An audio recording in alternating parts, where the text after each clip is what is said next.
In the aftermath of a truck accident that took his life, a homeless and jobless Japanese man finds himself reborn in a fantastical world as Rudius Greyrat, the son of Paul Greyrat, a swordsman, and Zenith, a healer. Remarkably, he retains his memories from his past life and quickly masters reading. Realizing he's in a magical world, Rudius eagerly dives into exploring its mysteries. With his father's guidance, he learns how to read the magic book and spell letters. In just 1 year, Rudius achieves something remarkable. He manages to cast basic spells, like creating a water ball, without the need for incantations, even though the magic book said it couldn't be done.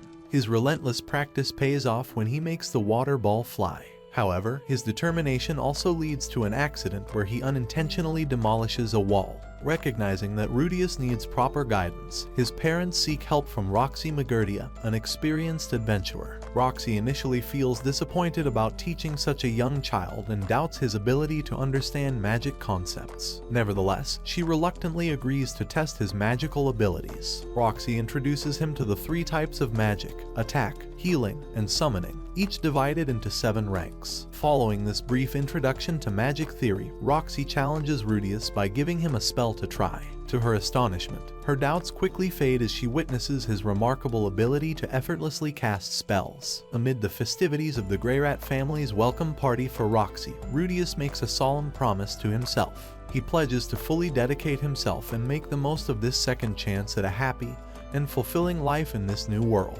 He vows to put forth earnest efforts to improve and leave his mark. Rudius remembers his past life struggles, like being kicked out of his home and the tragic truck accident while trying to save teenagers. One evening, Roxy teaches him about spirits and demons. She warns him to stay away from the dangerous demons of the Superd tribe, who have green hair and a menacing third eye like a red crystal on their foreheads. They are ruthless to everyone. As time goes on, Rudius trains hard under Roxy's guidance, improving his magic skills. But his swordplay isn't catching up. Roxy introduces him to the idea of a magic university, suggesting it as a way to continue his magical journey.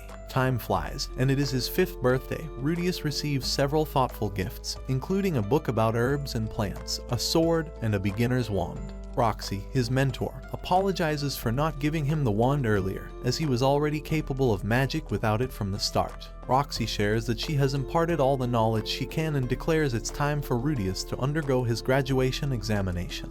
The following day, Rudius embarks on a journey beyond the confines of his home. His anxiety mixes with past trauma, reminding him of the severe bullying he endured in his previous life, which led him to withdraw from the world. However, as he watches Roxy seamlessly fit into the village despite facing prejudices due to her appearance, a newfound sense of hope blossoms within him. During the examination, Rudius summons a massive thunderstorm, showcasing his growth in the magical arts. Roxy acknowledges his remarkable progress and happily announces that he has passed the test. With the examination concluded, Rudius embraces the feeling of accomplishment and eagerly looks forward to the adventures ahead.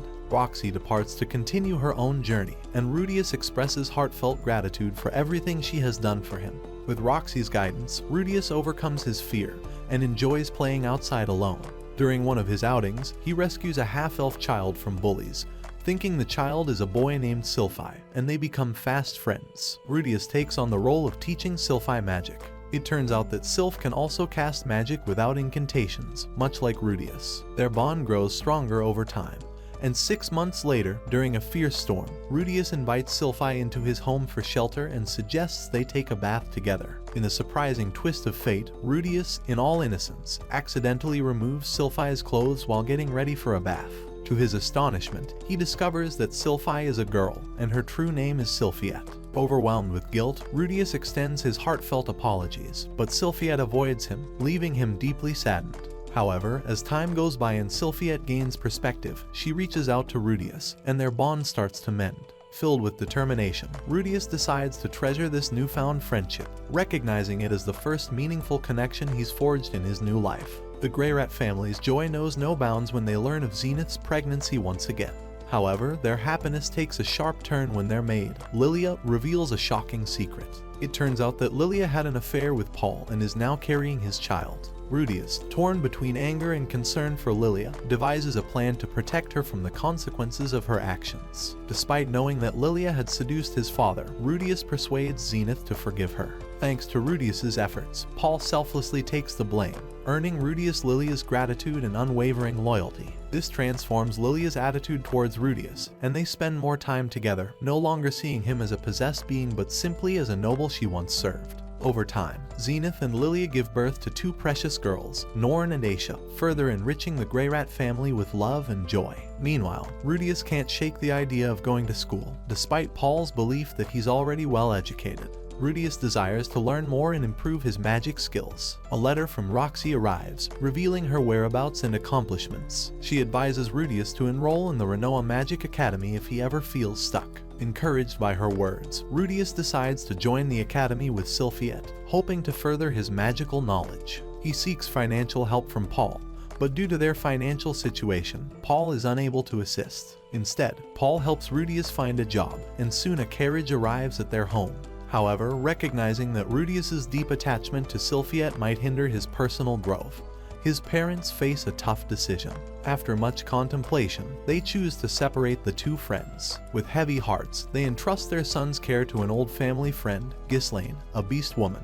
With a heavy heart, Rudius leaves the village with Ghislaine, embarking on a new journey and leaving behind his old life. Guided by Ghislaine, Rudius embarks on his journey. Along the way, he reads a heartfelt letter from his father, Paul, which reveals a tutoring opportunity to fund both his and Sylphiette's education. However, Paul is aware of Rudius's strong attachment to Sylphiette and sternly forbids him from returning home or seeing her for the next 5 years. In the bustling city of Roa, Rudius meets his employer, Philip Boreas Greyrat, the mayor and Paul's cousin. His task is to educate Philip's daughter, Eris. However, once Rudius is introduced to Eris, she acts hostile towards him. Undeterred, Rudius devises a bold plan to earn Eris's trust. With her father's approval, they stage a kidnapping, hoping it will pave the way for a breakthrough in their relationship. But things take an unexpected turn when real kidnappers enter the scene. Rudius's quick thinking and magical skills enable them to escape and form a bond of trust amidst the chaos. Upon their return to Roa, Rudius uncovers a disturbing truth. The abduction wasn't part of the original plan, and one of Philip's own servants was involved with the criminals. To protect Eris, Rudius confronts the bandits in a fierce battle, demonstrating his determination to keep her safe. In the midst of the intense conflict, Ghislaine arrives to their rescue. Her formidable strength and skills swiftly eliminate the enemies and apprehend the traitor. Once they return home, Eris warmly embraces Rudius as her tutor, accepting him into her household. Rudius and Philip engage in a strategic board game, reminiscent of chess. During their match, Philip expresses his deep gratitude to Rudius for safeguarding Eris during the kidnapping and recognizes the invaluable role he played in their escape. However, he shares a solemn warning with Rudius, advising him to keep his connections with the Greyrat family hidden. Philip fears that being associated with such a prominent family could make Rudius a target, and he wants to protect him from potential harm. In the days that follow, Ghislaine imparts her formidable combat skills to both Eris and Rudius. The young duo eagerly hones their abilities under her expert guidance. Meanwhile, Rudius takes on the role of tutor, teaching them subjects like magic, literacy, and mathematics. However, Eris often loses interest in her lessons and skips classes. In an effort to ignite her enthusiasm for learning, Rudius decides to offer her one day off each week as an incentive. Eris tries to buy Rudius an expensive book as a gift, but he kindly declines, explaining that she should use her own money to give presents. Following Rudius's suggestion, Eris convinces her father to provide her with an allowance. As the three of them head back to the mansion, Rudius notices a floating castle in the sky above. He's fascinated by the sight, but Eris and Ghislaine don't share his excitement. Eris explains that it's the floating castle of Perugius, one of the three heroes who defeated the demon god, Laplace. The year 414 was even named in honor of Perugius' victory over Laplace. Time goes by, and Eris uses her allowance to buy the potion that Rudius had been eyeing in the market. When she asks him what it's for, Rudius becomes flustered and tries to escape but accidentally breaks the potion. Eris scolds him, insisting that he reveal the information she's curious about. As the day of Eris's 10th birthday party approaches, Rudius recognizes the importance of her dance performance. He selflessly offers to let her dance teacher use some of his tutoring time to help Eris improve her skills. With newfound free time on his hands, Rudius decides to delve into the study of various languages, aiming to expand his knowledge and abilities. While he diligently immerses himself in linguistic studies, Eris faces challenges in making progress with her dancing, leading her to contemplate giving up. However, Rudius remains a steadfast source of encouragement for her. Rudius takes an active role in supporting Eris with her dance lessons, all the while continuing to enhance his proficiency in foreign languages with the guidance of Ghislaine and Roxy. Despite their best efforts, Eris's dancing skills make slow progress. As her birthday party approaches, she becomes increasingly anxious, feeling unprepared to dance with a noble partner. Determined to help, Rudius steps forward as Eris's dance partner. He offers her guidance, encouraging her to infuse her dance moves with the grace and fluidity of her combat skills. This unconventional approach proves successful, resulting in a unique and captivating performance that leaves the audience in awe. After the joyful celebration, Rudius encounters Eris's grandfather, Soros. During their discussion, they notice a strange ball of light in the sky, which raises concerns and fears of it being an ominous sign. 2 years pass, and Eris and her family organize a birthday celebration for Rudius. Though grateful for the gesture, Rudius feels a sense of sadness due to the absence of his own family, who are unable to attend because of the increasing monster threat across the country. Despite this, he tries to enjoy the festivities with Eris and her family. During the celebration, Rudius is presented with a high-quality magic staff as a special gift. Philip, Eris's father, takes the opportunity to express his desire for Rudius to marry Eris and eventually become his successor. However, Rudius does not agree with Philip's plan. Later that evening, Rudius, overwhelmed by his emotions, makes an inappropriate advance towards Eris, but she firmly pushes him away. Realizing that he has crossed a line, Rudius sincerely apologizes to Eris, who forgives him after some contemplation.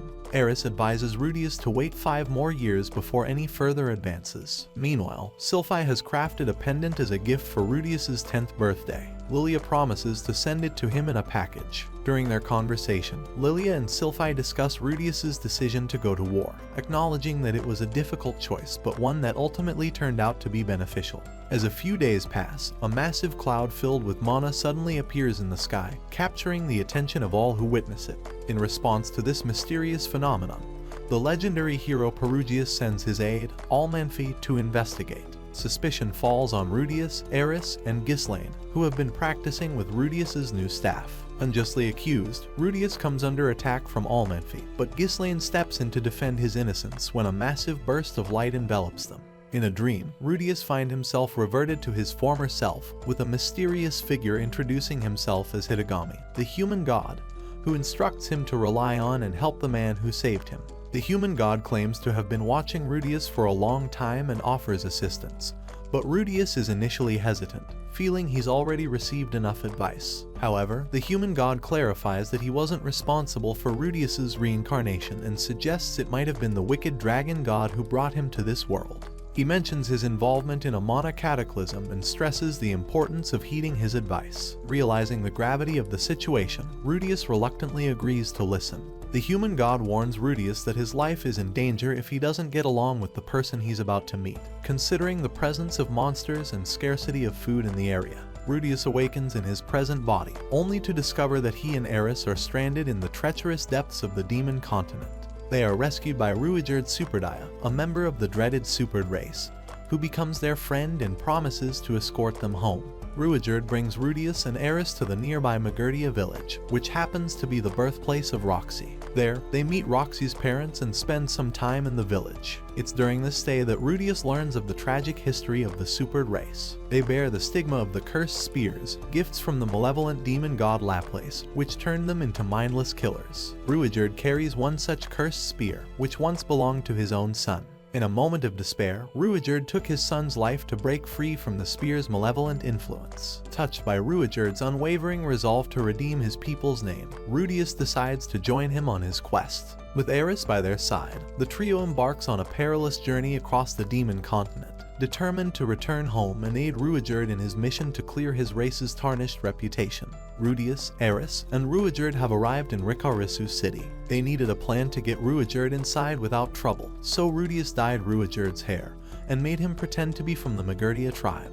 Now they're officially adventurers, calling themselves Dead End. But as beginners, they can only take low-paying jobs, struggling to make ends meet. Following the advice of the mysterious human god, Rudius accepts a quest to find a missing pet. This seemingly simple task leads them to a shady group of adventurers who kidnap pets to claim the rewards. They confront and defeat the kidnappers, but things take a dark turn when Rudius tries to question them. He gets hit, and in a moment of rage, Ruijerd kills the attacker. Rudius is furious and forbids Ruijerd from killing again. But he's not done yet. Rudius uses their captive's higher ranking status to their advantage. He persuades them to take more prestigious quests, improving their party's reputation in the process. Following the mana surge in Fitoa, Paul discovers that all of his family members are missing except for Norn. In a desperate bid to find them, he reaches out to his contacts, organizing search parties to locate his loved ones. Roxy sets out to find Rudius and his family. Meanwhile, Rudius and his group embark on a dangerous quest deep into a mysterious forest to hunt a dangerous monster. But they are not alone. They stumble upon two other parties with the same mission. Tragedy strikes when one of these parties is suddenly ambushed by monsters they were trying to defeat. Rudius hesitates, which sadly leads to the death of one of the adventurers. Realizing the dire situation, Rudius and his companions gather their courage and face off against the formidable beast. It is a fierce battle, but with their combined strength and skills, they manage to emerge victorious. Exhausted and emotionally shaken, they return to Rikarisu City. But there, they face another challenge when a fellow adventurer discovers their secret and tries to blackmail Rudius. Ruijerd, moved by Rudius's determination to protect Eris, reveals his true identity as a Superd and issues a dire warning to the blackmailer, ensuring their secret remains safe. Leaving the city, Rudius and Ruijerd reconcile, and the trio continues their journey to a coastal city on the edge of the Demon Continent. Unbeknownst to them, Roxy is also on her way to the continent in search of Rudius, accompanied by two of Paul's former companions.